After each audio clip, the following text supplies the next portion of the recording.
মালিগাঁৱত পুনৰ ভয়ংকৰ ঘটনা।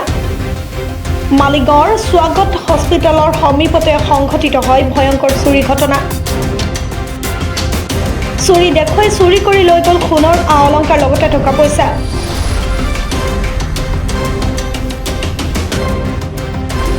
লগতে চুৰিৰে হানি খুচি আহত কৰি গ'ল গৃহস্থৰ পোহনীয়া কুকুৰ।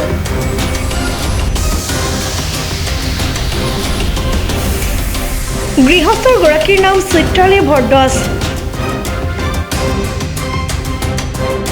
গোশালা আৰক্ষীৰ জালত বন্দী ধৃত 2 চোৰ। কি হৈছিলে বাইদেউ আপোনালোকৰ? আজি দুপৰীয়া ন সন্ধিয়াই 5:30 বজাত দুটা ল'ৰা মানে আমাৰ পিছৰ ফালৰে সোমাইছিলে আৰু তলা ভাঙিছে। তাৰপিছত ভিতৰত সোমাই আমাৰ ঘৰত কুকুৰ এজনী আছিল, তাক প্ৰহাৰ কৰিছে। তাৰপিছত তাৰ অৱস্থা একদম ভালেই নহয়। তাৰপিছত গডৰেজৰ লকাৰ ভাঙি পেলাই সোণ আছিল, 2টা ছেটে আছিল আৰু পইচা আছিল 50-60 হাজাৰ মান টকা আছিলে আৰু গন্তি সেনেকুৱাকে কৰা নাই।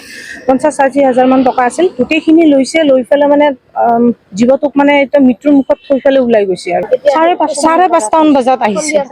5:30 তাৰমানে আমি ঘৰৰ পৰা ওলাই গৈছিলো আৰু ঘৰত নাছিলো আমি, সেইকাৰণে সেই চেগতে তাৰমানে তেওঁলোকে পিছৰ পৰা গম পাই আছে চাগে, ফ'ল' কৰি আছে। পিছৰ ফালেৰে সোমাইছে, তলা ভাঙিছে, গোটেই ঘৰৰ তলা ভাঙিছে, দৰ্জাবিলাক চব খুলি কৰি পেলাই আছে। যিমান পাৰিছে গডৰেজবিলাক হানি কৰিছে, কিন্তু এটা গডৰেজত য'ত সোণ আছিল তাৰ পৰা সোণ আৰু পইচা গোটেইখিনি লৈ পেলাই মানে কেতিয়া ওলাই গ'ল গম নাপাওঁ। বৌ আছিলে ঘৰত, বৌ ওলাই গ'ল, কিন্তু দৰ্জাবিলাকহে খোলা পাইছে। এজনক দেখা পাইছে, যিজনক দেখা পাইছে তেওঁলোকে লৈ আহিছে, পুলিচত দিয়া গৈছে। চাওঁ তেওঁলোকে কি হয় একশ্যন লয় আৰু কিমানখিনি মানে ৰেকভাৰী হয়। ৰেকভাৰীটো ঠিক আছে বাৰু, কিন্তু মানে আমাৰ যিটো পোৱালি আছিল ঘৰত, কুকুৰৰ পোৱালি অকণমানি, তাক যেনেকুৱা আঘাত কৰিছে তাৰমানে অৱস্থা একদম ভালেই নহয় আৰু 2-1 দিনৰ পৰা ফ'ল' কৰা বুলি কৈছে। আমি নিজে দেখা নাই, কিন্তু 2-এজনে কৈছে যে মানে অহা যোৱা কৰে। সেইটো আমি সঠিক ক'ব নোৱাৰো, কাৰণ বেলেগৰ মুখত শুনিছোতো, আমি ইমান ফ'ল' কৰা নাই। যদি গম পালো হয় সতৰ্কতা ললো হয়। তেওঁ তাৰমানে আগৰ পৰা চুৰ কৰিছিল বহুখিনি। এতিয়া ভিডিঅ' পালো, বেলেগেও দেখালে। তেওঁ তাৰমানে ইয়াৰ দুৰ্ধৰ্ষ চুৰ এজন। গতিকে তেওঁ তাৰমানে আজি মোৰ ঘৰত কৰিলে, কাইলৈ বেলেগৰ ঘৰত কৰিব। আৰু তেওঁৰ তাত এখন চোকা অস্ত্ৰও পোৱা গৈছে।